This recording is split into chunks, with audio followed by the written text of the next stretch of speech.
Let's get some analysis with Simon Jackman now, CEO at the US Study Centre. Simon, we've been talking about this for weeks.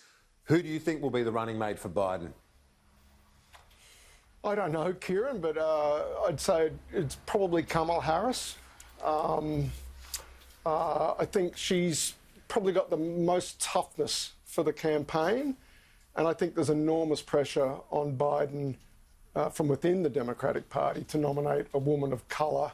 And I think you put sort of that campaign toughness experience in the US Senate up alongside the fact Kamala Harris is a woman of colour. I think that's why people are talking about her as the front runner. Okay, and how important is it, this decision? Is it important or, you know, is it increasingly important in this particular context given the age of the nominee? Yeah, that's exactly right, Kieran, for that reason. Number one, I think questions that if they aren't being asked, they certainly will be asked by the Trump campaign, among others, about is Biden not alone going to be, not as a two-term president, but will he make it through one term, is perhaps a question they will put out there.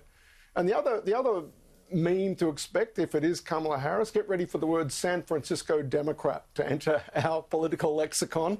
They will come after Kamala Harris if she is indeed the VP nomination, as being from, you know, the Pelosi wing, the San Francisco wing of the party, extremely liberal. Look, it's a very tough choice, truth be told. There's a lot to commend all these candidates on the upside, but every time you slice it, you keep falling back on either negatives for any of the white women through to the women of colour that are in the field, either with creating problems for Biden within the party or in the general electorate. And all of this wouldn't ordinarily matter, Kieran, for the reasons we were talking to at the top of this question, and that is all this focus that is going to come onto Biden's age, and has he got the stamina to see out the 4 years term? It's only 2.5 months away, obviously, the election, and I noticed an invitation from the US Study Centre for a webinar on the perils of pre-election polling. And I guess, you know, all of us are well aware of what happened in 2016. The polls might be showing a lead for Biden, but they all got it wrong 4 years ago. The swing state polling in particular, Kieran, and yeah, I've got those tractor tyre marks on my back, and plenty of people in Australian media like to remind me of it. So, you know, one thing, a report that I'm personally invested in is going back and looking at just how wrong and how cautious we need to be, given the errors in the swing state polling in 2016. Kieran, over the last 60 days of the 2016 race, across the 13 most important states, the polls were off on average by about 4 points, underestimating Trump's strength by about 4 points. That ranged from 11 points underestimation of Trump's strength in Iowa, and only in 3 out of those 13 states did they actually overestimate Trump's support. And the question for all of us looking at this election is, has the polling industry in the US got it right this time? Have they learned the lessons about the sorts of voters that Trump brought out in 2016 and who I fully expect will turn out in 2020? Are those sorts of voters being accurately sampled now in these numbers we're seeing in these, you know, again, we're talking about 6 or 7 states where this is truly, really pivotal. Yeah, indeed. And that key question, does it once again underestimate the Trump support?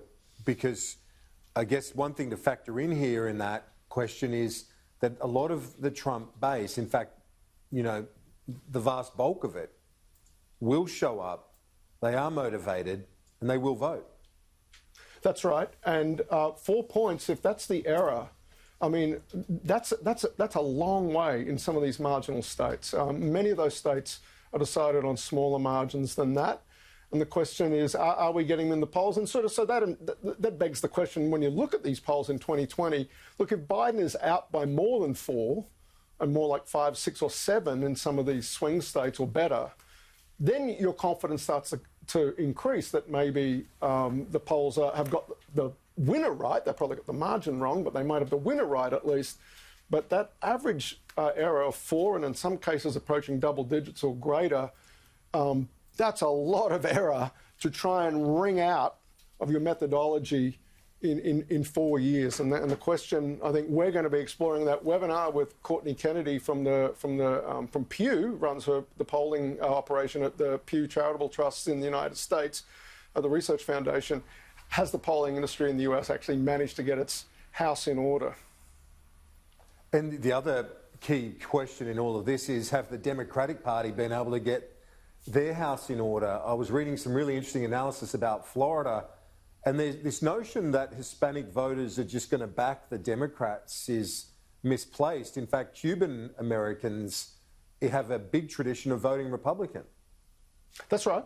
That's absolutely right. Look, Florida, is right. It's a big state. It's an expensive state. It's a diverse state. And it decided the 2000 election. In 2016, it was a narrow loss either way, one of those states where Trump's support was underestimated. And historically, you cannot take Florida for granted, any of the constituencies, particularly the Latino constituency there. And it's a great reminder about the Latino vote in the United States. It is nowhere near as lopsidedly Democratic and a bit more geographically diverse than the African-American vote in the United States. And Latinos in Texas, California, Florida, different ethnic traditions, different political issues, and different rates of allegiance to one side of American politics, the other, but precisely why Florida politics is so interesting if you really want to get down in the weeds, as we're all going to state by state in the run-up to 2020. Yeah, indeed. And just finally, in terms of the map, the way to the number of delegates, with Florida, is there a way that Biden can lose? And the same question for Trump. If he wins Florida, is he home? The question, I think, Kieran, is if you're winning Florida, what else are you winning? If you're doing, the elections are becoming pretty nationalized, and so there are a few states that buck the trend. But if Biden, for instance, is winning Florida, he's having a great night, and that's on the eastern seaboard, and we'll see that one pretty early, I think. If in the ordinary course of an election, depending on how much vote by mail happens. But you're right, it's such a big state that you would really want that in your corner. You've got to do so well and sort of be off trend elsewhere if for some reason you have slipped up in Florida. It is such a key state. I think it might even be up to the third or fourth largest prize, single prize.